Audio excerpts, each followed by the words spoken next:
जय जय रघुवीर समर्थ। शुकासारिखे पूर्ण वैराग्य जाचे, वशिष्ठापरी ज्ञान योगेश्वराचे,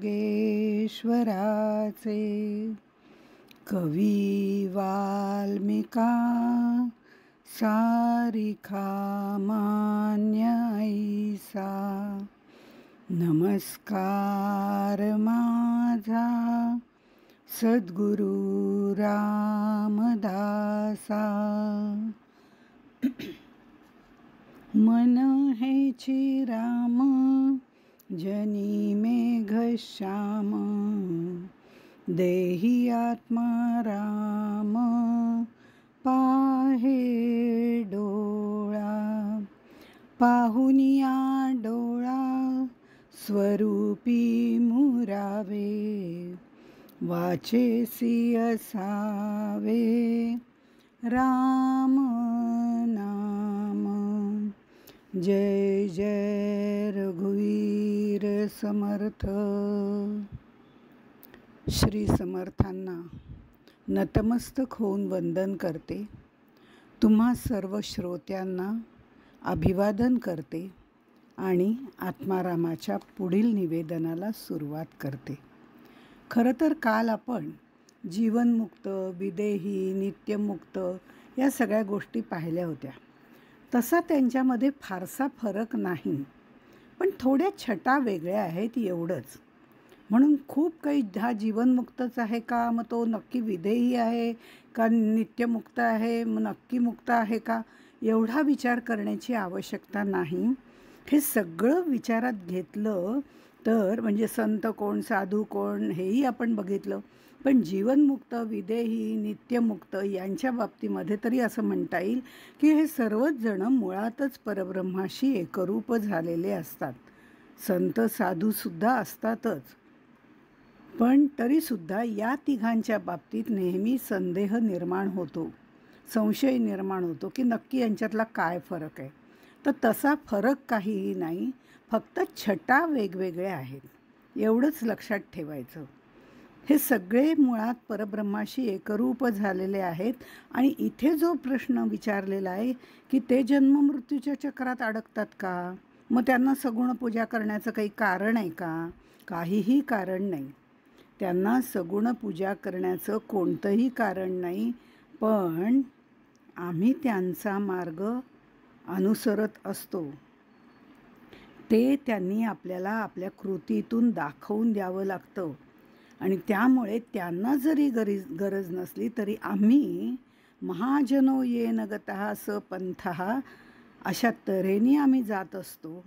आम्ही आमच्यासाठी त्यांना हे सगळं करावं लागतं। म्हणजे त्यांना ज्ञान झालेलं असतं, त्यांची ज्ञानोत्तर भक्ती असते, त्यांना काहीही मिळवायचं नसतं, ते पूर्ण कामं असतात।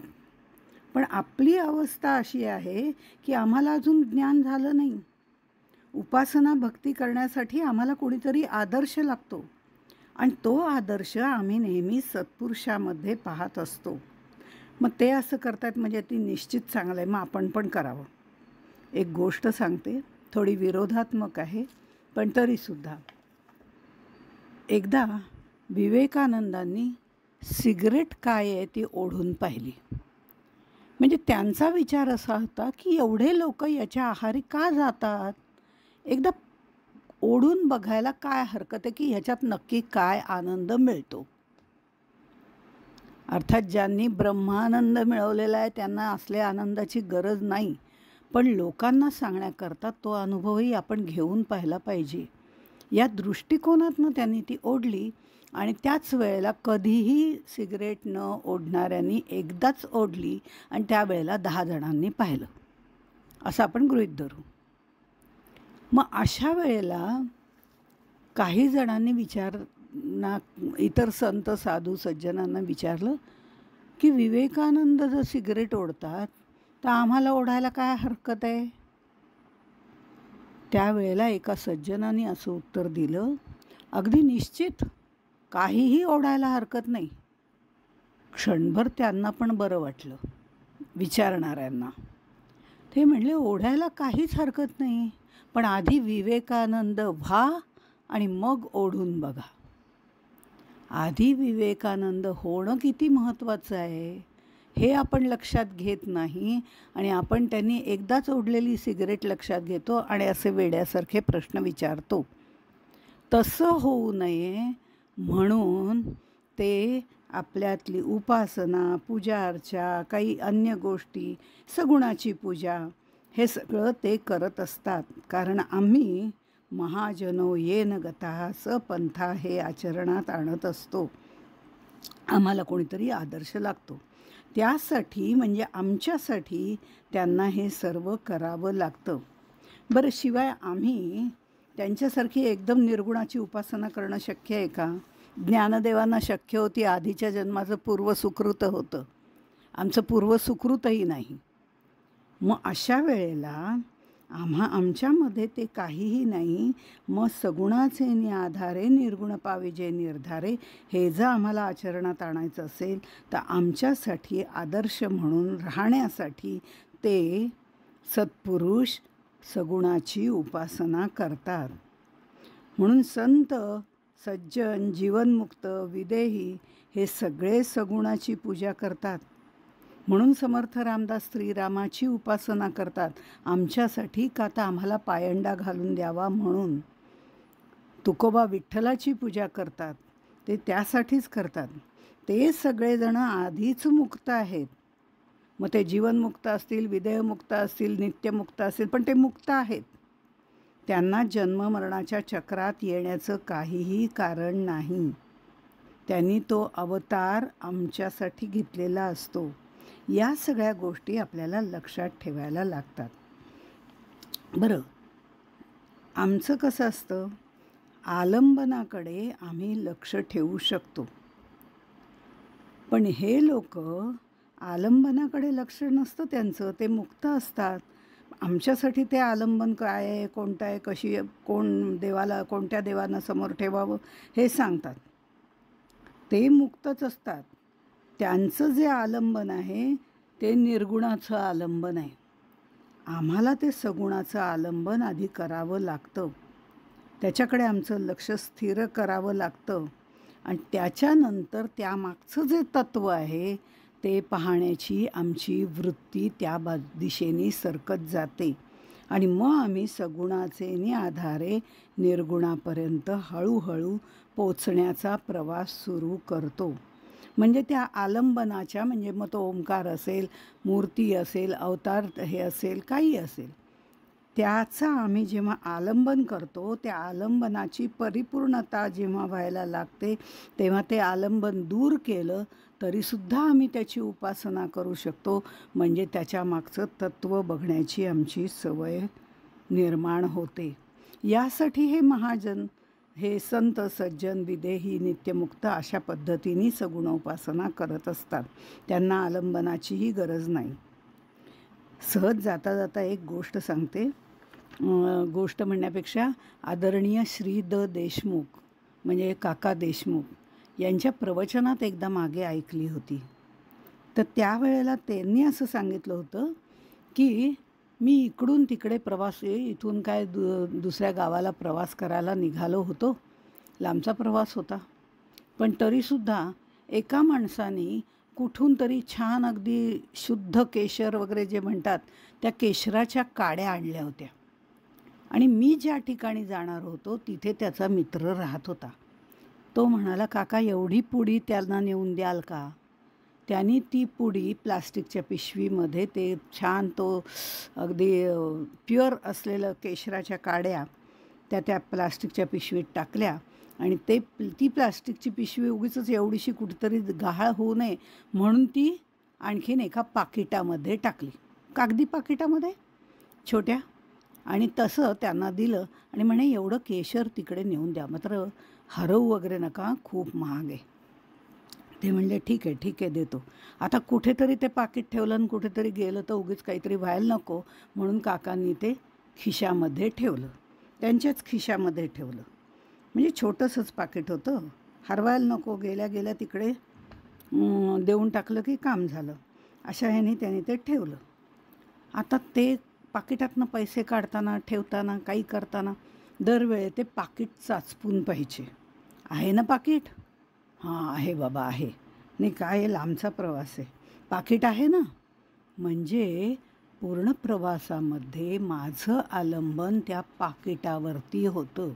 मी सतत थोड्या थोड्या वेळाने खिशातलं पाकीट आहे ना, आहे ना, असं चाचपून पाहत होतो. पण म्हणून दरवेळेला ते पाकीट बाहेर काढायचं, त्या पाकिटाच्या आतलं ते केशर बाहेर काढायचं, त्या काड्या आहेत ना बघायचं, असं कधीच केलं नाही. पाकीट आहे याचा अर्थ आतमध्ये केशराच्या काड्या आहेतच, त्याच्यात प्लास्टिकच्या पिशवीत असलेल्या त्या काड्या आहेतच, हे गृहीत धरलं जायचं. तसंच आलंबन जे आहे ते ओंकार असो, मूर्ती असो, ते आलंबन आपण असतं त्याचा सतत आपण विचार करतो. आपण दरवेळेला त्याच्या मागचं तत्त्व काय आहे असा विचार करत नाही. आपल्याला सुरुवातीला इथूनच सुरुवात करावी लागते, सगुणाचयनी आधारे. मग ती सगुण रूप मूर्ती एकदा आपण आपल्या डोळ्यासमोर आणली की मग आपल्याला त्याच्या मागचं तत्त्व दिसायला लागतं. त्या सगुण मूर्तीचं आपण वर्णन करायला सुरुवात करतो, त्या सगुण मूर्तीची पूजन अर्चन करायला सुरुवात करतो, सातत्याने त्याचं नामस्मरण करतो आणि त्याचाच ध्यास घ्यायला लागतो. त्यावेळेला आपल्याला त्याच्या मागचं तत्त्व हळूहळू कळायला लागतं. ते राम तत्त्व काय आहे? कारण राम जो आम्हाला दिसतोय तो दाशरथी राम आहे, तो सिंहासनाधिष्ठित राम आहे, तो आमच्याकडचा समचरण ठेवून उभा असलेला राम आहे. मग हे सगळा राम आम्हाला दिसतोय, हा दाशरथी राम आम्हाला दिसतो. पण नंतर आम्हाला तो अंतरात्म्यातला राम जो आहे, अंतरात्म्यातला राम, आत्मा राम, तो पाहायचा आहे, तो निर्गुण आहे. मग हे आलंबन दृढ केल्याशिवाय आपल्याला या आलंबनाला सोडून पलीकडे जाता येत नाही. मग आपल्याला सगळीकडे चराचरातही राम दिसायला लागतो आणि चराचरात राम दिसायला लागल्यानंतर विश्वामध्ये तेच तत्त्व दिसायला लागतं. मग आम्हाला पुन्हा बघावं लागत नाही की हा दाशरथी आणि तो आत्माराम असं बघावंच लागत नाही, कारण आपण त्या दिशेने प्रवास पूर्ण केलेला असतो. अशा तऱ्हेने आमचं सुद्धा होत असतं. म्हणून हे संत आमच्यासाठी सगुण उपासना करत असतात. ते आधीच मुक्त असतात, त्यांना जन्ममरणाच्या चक्रात अडकण्याचं काहीही कारण नाही. पुढे ते शिष्याबद्दल म्हणतात, ऐसा शिष्याचा अंतर्भाव, जाणोनी आनंदला गुरुराव, म्हणे शीघ्रची हा अनुभव, पावेल आता श्रीराम. ऐसे विचारुनिया मनी, कृपादृष्टी न्याहाळोनी, शिष्याप्रती सुवचनी, स्वामी बोलते झाले श्रीराम.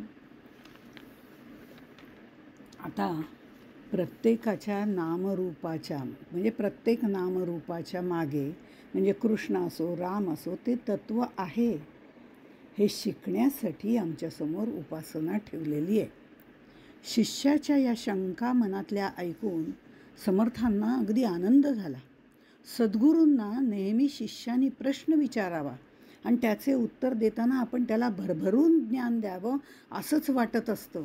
आणि तद्विधी प्रणिपातेन परिप्रश्नेन सेवया अशी जर शिष्याची धारणा असेल तर सद्गुरूला आनंदच होतो.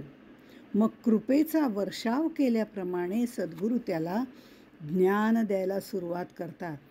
आता ह्या शिष्याला गोडी लागलेली आहे, तेव्हा आता त्यातच तो रमला तर त्याला आत्मस्वरूपाची प्रचिती निश्चितपणे येईल असा विश्वास सद्गुरूंना निर्माण झालेला आहे. त्यांनी कृपाळू दृष्टीने, कूर्म दृष्टीने त्यांच्याकडे पाहिलेलं आहे. एकदा का सद्गुरूची कृपादृष्टी लाभली की सर्व शंकांचं निरसन आपोआपच होतं. आत्माराम ग्रंथ निर्गुण प्रधान ग्रंथ आहे. इतक्या वेळ पंचभूतांमध्ये सापडू नये म्हणून माया त्याग सांगितला आणि निर्गुणाचं फक्त वर्णन केलं. साधनांची गरज नाही अशी ग्वाहीही दिली. आणि आता हे नित्यमुक्त जीवनमुक्त का उपासना करतात तेही सांगितलं आणि पुन्हा ते स्वाध्यायामध्ये शिरले. म्हणजे आता शिष्याला काहीतरी सांगायला हरकत नाही, तत्त्वज्ञान सांगायला हरकत नाही, अशा पद्धतीने त्यांनी आता शिष्याची बौद्धिक मानसिक तयारी झालेली आहे, त्याची उत्कंठा वाढलेली आहे आणि ही पक्की वेळ, योग्य वेळ आहे. हे सगळं लक्षात घेऊन समर्थ तात्विक चर्चा करायला सुरुवात करतात. आणि आपली ही जी सगळी देह जो आहे हा पंचभूतात्मक आहे, त्रिगुणात्मक आहे.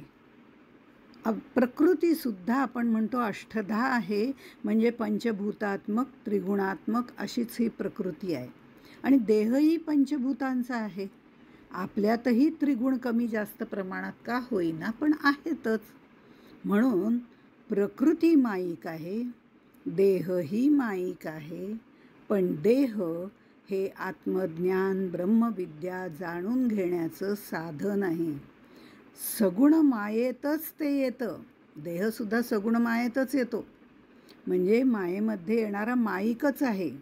त्याचाच आधार घेऊन पुढे अविद्येचा म्हणजे ह्या 3 देहांचा स्थूल सूक्ष्म कारण हे जे अज्ञानाचे देह आहेत त्याचा निराश करायचा आहे.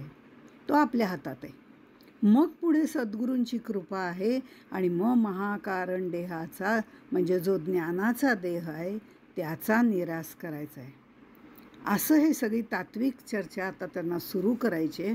म्हणून ते म्हणतात 25व्या ओवीमध्ये, प्राणी देह सोडून जाती परिवासनात्मक शरीरे उरती, तेणे पुनरावृत्ती भोगिती वासना उरलिया श्रीराम. मूळ या स्थूल देहाचे लिंगदेह वासनात्मक साचे, रहाणे तया लिंगदेहाचे अज्ञान देही श्रीराम. इथे माणसाच्या जन्ममृत्यूच्या चक्रात अडकण्याचं कारण सांगितलेलं आहे. माणूस मरण पावतो म्हणजे आत्मा स्थूल देह सोडून जातो आणि खाली जो पडलेला असतो तो दिसतो तो मासाचा देह आहे, तो स्थूल देह आहे.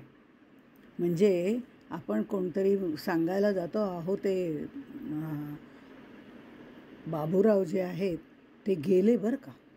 तर शेजारचा माणूस म्हणतो, कुठे गेले? अहो काल तर पाहिलं त्यांना. कुठे गेले? गावाला गेले का? अहो नाही हो, ते गेले, चला तुम्ही आधी. असं म्हणून तो माणूस त्या माणसाला धरून नेतो आणि म्हणतो, बघा बाबूराव गेलेत. तो म्हणतो, हे काय, इथे तर दिसत आहेत बाबूराव आडवे झालेले, ते कुठे गेलेत? गेलं कोण? त्यांचा आत्मा त्यांचा देह सोडून गेला. तो पंचभौतिक जड शरीर सोडून गेलाय. आता उरलंय ते फक्त तिथे पंचभौतिक शरीर उरलेलं आहे. पण त्याचं सूक्ष्म शरीर म्हणजे वासनात्मक असतं. ह्या वासना म्हणजे त्याच्यावरती झालेले संस्कार. जोपर्यंत ते संस्कार आहेत तोपर्यंत मनुष्य जन्ममृत्यूच्या चक्रात अडकतो आणि त्या अतृप्त वासना भोगण्यासाठी मग त्या चांगल्या असोत किंवा वाईट असोत त्याला जन्म घ्यावाच लागतो. या वासना म्हणजे बिनबुडाची बालदी आहे. एकदा एका साधूकडे एक अभ्यास करणारा आमच्यासारखा अविद्येमध्ये राहणारा तो तिथे येतो आणि म्हणतो, मला जरा ते काय जन्ममृत्यू सतत त्या चक्रात वगैरे म्हणतात त्याचं रहस्य एकदा द्या हो समजावून. त्यावर तो साधू म्हणतो, सांगतो ना, पण मला जरा विहिरीवर जायचं आहे, एक पाणी भरायचं आहे, तू येतोस का माझ्याबरोबर? ते छोटी घागर आहे, ही एवढी घागर भरली की मग मी तुला सांगतो. दोघं विहिरीवर जातात. साधू ती जी बालदी असते ती विहिरीत टाकतो, बाहेर काढतो, त्या घागरीमध्ये ओतल्यासारखं करतो. एकदा झालं, दोनदा झालं, तीनदा झालं, एवढीशी छोटीशी घागर अजून भरत नाही आहे. हे झालं आहे तरी काय? हा बालदी टाकतोय विहिरीत, बाहेर काढतोय, त्याला मला सांगायचं आहे की नाही सांगायचं आहे कोणाच ठाऊकी, असं या माणसाला वाटायला लागतं. पुन्हा तेच. त्यावेळेला तो त्याच्याजवळ जातो आणि म्हणतो, त्याचा संयम संपत येतो ना. आमचाही संयम बऱ्याच वेळा संपत येतो पटकन. किती वेळ ऐकायचं हे तत्त्वज्ञान, असं आम्हालाही वाटतं. तसंच आहे, साधकाचा संयम संपत येतो. हा कधी पाणी भरणार आणि कधी मला सांगणार, हे पाणी भरण्याचं काम हा कधी पूर्ण करणार. जवळ जाऊन म्हणतो, मला सांगताय ना? हो हो म्हणला. ही काय, ही घागर भरली की लगेच. अरे म्हणे, तू जे साधूला ते म्हणता, हो चुकून तुम्ही दुसरी बालदी आणली का पाणी भरायला? कारण म्हणे ह्याला काही बूडच नाही आहे, ती भरणार कशी? आता ही बिनबुडाची बालदी हीच तर तृष्णा आहे. हेच तर मी तुला मगासपासून सांगतोय. ही तृष्णा जी आहे ना, ही बिनबुडाची बालदी किंवा ही घागर जी आहे ज्याच्यामध्ये मी पाणी टाकतोय, पाणी कितीही मी काढलं त्या घागरीत टाकलं तरी ती घागर बिनबुडाची आहे. ती जर बिनबुडाची असेल तर ती मी कितीही बालद्या पाणी टाकलं तरी भरणारच नाही. हेच तर मी सांगतोय तुला. अरे तृष्णा हीच बिनबुडाची बालदी आहे. कितीही जन्म भरून रिकामी करू म्हटलं तरी ती होत नाही. कारण तृष्णा म्हणजे वासना, ती कधीही तृप्त होत नाही. एक संपली की दुसरी, दुसरी संपली की तिसरी. त्यातल्या आसक्तीचा त्याग करायला हवा, तर जन्ममरणाच्या मृत्यूतून सुटता येतं. आता जन्ममरण तरी काय आहे? आपण कॅप्सूल घेतो की नाही, औषधं म्हणून कॅप्सूल घेतो. आता कॅप्सूल महत्त्वाची नसते बरं का. कॅप्सूलच्या आत असलेलं जे औषध असतं ना, ते महत्त्वाचं आहे. कॅप्सूल जी आहे ना, ते फक्त वरचं आवरण असतं, ते औषध इकडे तिकडे जाऊ नये म्हणून. आपण जेव्हा पोटात ते घेतो तेव्हा कॅप्सूल बाजूला होते आणि औषध जे असतं ते आपल्या शरीरामध्ये एकरूप होतं आणि त्याचा इफेक्ट आपल्या शरीरावर दिसतो. असं ते कॅप्सूलच्या बाबतीत आहे.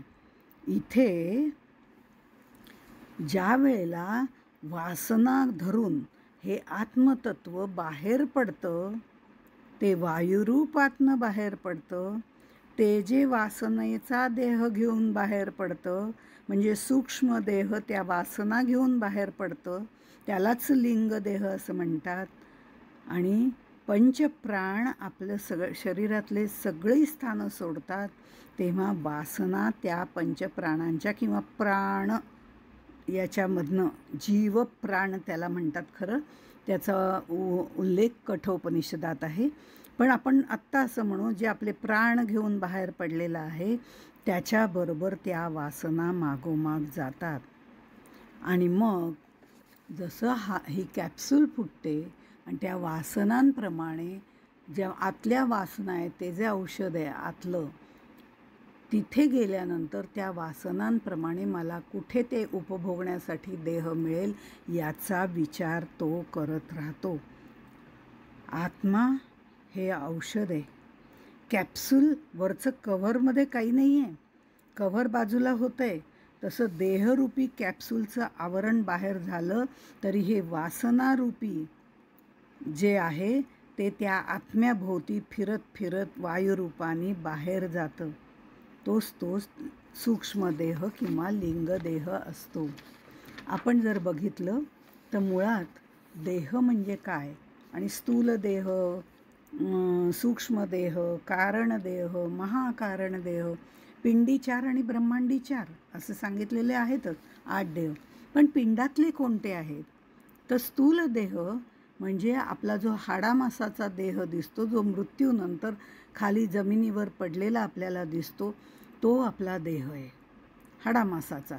तो म्हणजे स्थूल देह. त्याला भौतिक देह असंही म्हणतात, कारण तो पंचभूतात्मक असतो. हा अज्ञान अविद्येचा आहे. मूळ या स्थूल देहाचे लिंगदेह वासनात्मक साचे, असं समर्थ आपल्याला सांगतात. हा स्थूल देह कशामुळे उत्पन्न होतो? वासनांमुळे. वासना जिथे वास करतात ना, तो सूक्ष्मदेह आहे. त्यालाच लिंगदेह म्हणतात. हा विषयात रमणारा देह आहे.